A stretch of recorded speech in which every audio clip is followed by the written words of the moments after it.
لیکن ادب کی وجہ سے اس نے کچھ نہیں کہا اور واپس چلا آیا۔ کچھ دن بعد محمد طاہا نے سوچا اس بار بابا صاحب کی بارگاہ میں بہتر پیش کروں گا۔ اس بار بابا صاحب کی بارگاہ میں کچھ اور اچھا بہتر پیش کیا جائے، تو اس نے ایک اچھا سا کپڑا خریدا اور پھر سے بابا تاج الدین رحمۃ اللہ علیہ کی بارگاہ میں حاضر ہوا۔ محمد طاہا نے بڑے ہی ادب سے سلام کیا اور وہ کپڑا بابا جان کے سامنے رکھ کر عرض کیا، حضور میں آپ کے لیے یہ کپڑا لایا ہوں۔ محمد طاہا کے کپڑے کو دیکھ کر بابا صاحب نے کپڑے کو اٹھایا اور پچھلی بار کی طرح اس بار بھی بابا صاحب پیچھے کی طرف اس بوڑھے غریب جو سڑک کے کنارے بیٹھا تھا، بابا نے وہ کپڑا بھی اسی غریب کو دے دیا اور اللہ کا شکر ادا کیا۔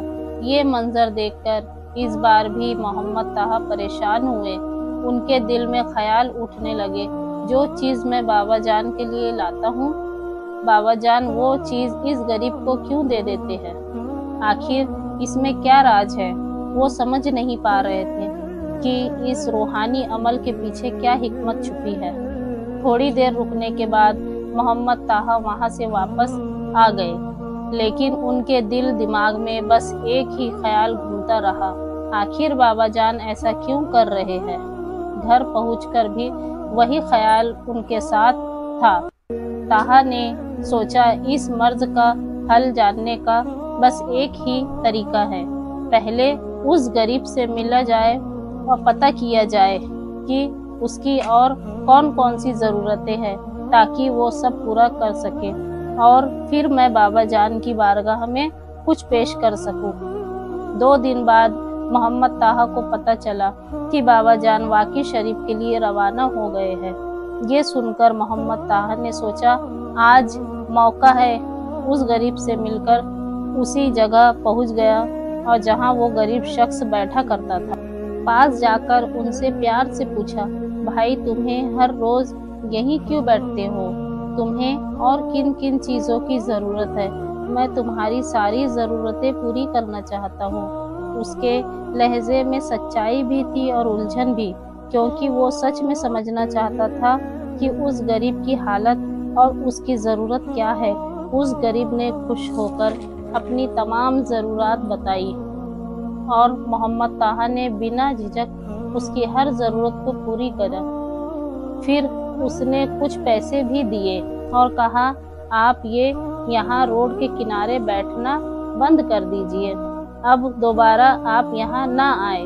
اس غریب بوڑھے نے کہا ٹھیک ہے، لیکن آپ میرا سلام حضرت بابا تاج الدین اولیاء کی بارگاہ میں عرض کر دینا۔ محمد طاہا نے حامی بھری اور وہ غریب اپنی زندگی کی نئی شروعات کی طرف روانہ ہو گیا۔ کچھ دن بعد خبر ملی کہ بابا تاج الدین رحمۃ اللہ علیہ ناگپور واپس تشریف لا رہے ہیں۔ یہ سن کر تو محمد طاہا کا دل خوشی سے بھر اٹھا۔ اس بار اس نے سوچا کہ پوری تیاری کے ساتھ حاضری دوں گا۔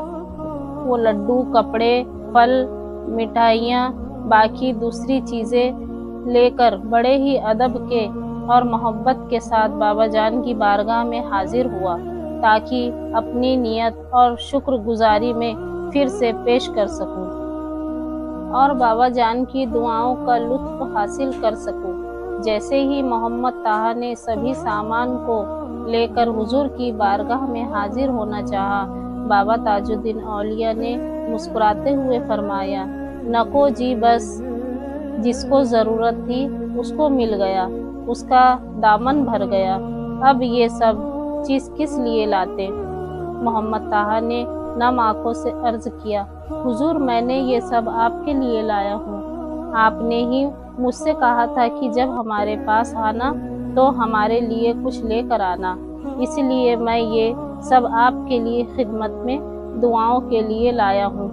بابا حضور نے بڑی شفقت اور توجہ کے ساتھ محمد طاہا کی بات سنی اور فرمایا، نہیں جی، تاج الدین کے لیے کچھ کرنا چاہتے ہو تو بس آپ اتنا کرو، ہمارے نانا جان کی امت جہاں بھی بھوکی پیاسی نظر آئے انہیں کھلاؤ اور پلاؤ، بس اس سے تاج الدین خوش ہوتے ہیں، ہمارے نانا جان خوش ہوتے ہیں اور اللہ پاک بھی خوش رہتے ہیں۔ محمد طہا کے چہرے پر گہری سمجھ اور احساس اتر گیا۔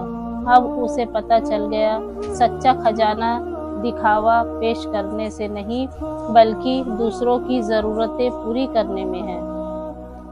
بابا حضور نے آگے فرمایا، ہاؤ جی، اگر اللہ نے تمہیں دولت سے نوازا ہے تو غریبوں اور یتیموں کا خیال رکھا کرو، اسی سے تمہاری کامیابی کی بنیاد ہمیشہ مضبوط رہے گی۔ اور ہاں، جب بھی غریب یا یتیم کو کچھ کھلاؤ تو وہی کھلاؤ جو تم کھانا پسند کرو، اور وہی پہناؤ جو تم خود پہننا پسند کرو۔ بابا جان کے اس نورانی الفاظوں نے نہ صرف رہنمائی کی تھی بلکہ اصل انسانیت کا پیغام بھی چھپا تھا۔ یہ درس سن کر محمد طہا نے ادب سے پوچھا، حضور آپ کیا پسند کرتے ہیں؟ تب میرے سرکار سیدنا محمد بابا تاج الدین تاج الاولیاء رحمت اللہ علیہ نے ارشاد فرمایا، ہاؤ جی، دال روٹی کھاتے، زمین پر سوتے اور اللہ اللہ کرتے۔ یہ قول کوئی معمولی بات نہیں تھی۔ دال روٹی کھانا بے شک سادہ ہے، مگر اصل مقصد یہ ہے کہ انسان اللہ کی دی ہوئی نعمت میں خوش رہے، شکر گزاری کرے اور دنیاوی دکھاوے سے دور رہ کر تواضع کے ساتھ زندگی گزارے۔ یہی اصلی دولت ہے اور یہی سنت کی راہ ہے۔ اور دوسری بات، زمین پر سونے کا معنی یہ ہے کہ اپنے آپ کو زمین سے جڑا رکھو۔ انسان اسی مٹی سے بنا ہے اور ایک دن اسی مٹی میں مل جائے گا، اس لیے گھمنڈ، دکھاوا اور تکبر سے دور رہو اور اپنی اصلیت کو کبھی نہ بھولو۔ تیسری بات، اللہ اللہ کرتے، یعنی دال روٹی کھا کر زمین پر سو کر اللہ اللہ کا شکر ادا کرتے، کیونکہ جو کچھ بھی ملا ہے وہ اسی کا دیا ہوا ہے، اس کی رحمت کے بنا نہ رزق ملتا ہے اور نہ ہی چین۔ ویڈیو کی شروعات میں ہی کہا تھا کہ بابا تاج الدین اولیاء رحمت اللہ علیہ کے قول میں ہمارے لیے عمل پیغام چھپا رہتا ہے۔ آج یہ واقعہ بھی ہمیں سکھاتا ہے کہ صبر، شکر اور اللہ پر یقین رکھنا چاہیے۔ اسی طرح حضرت بابا تاج الدین اولیاء رحمت اللہ علیہ کا یہ خوبصورت روحانی پیغام مکمل ہوا، اور بابا تاج کے چاہنے والوں کے ساتھ شیئر لازمی کریں۔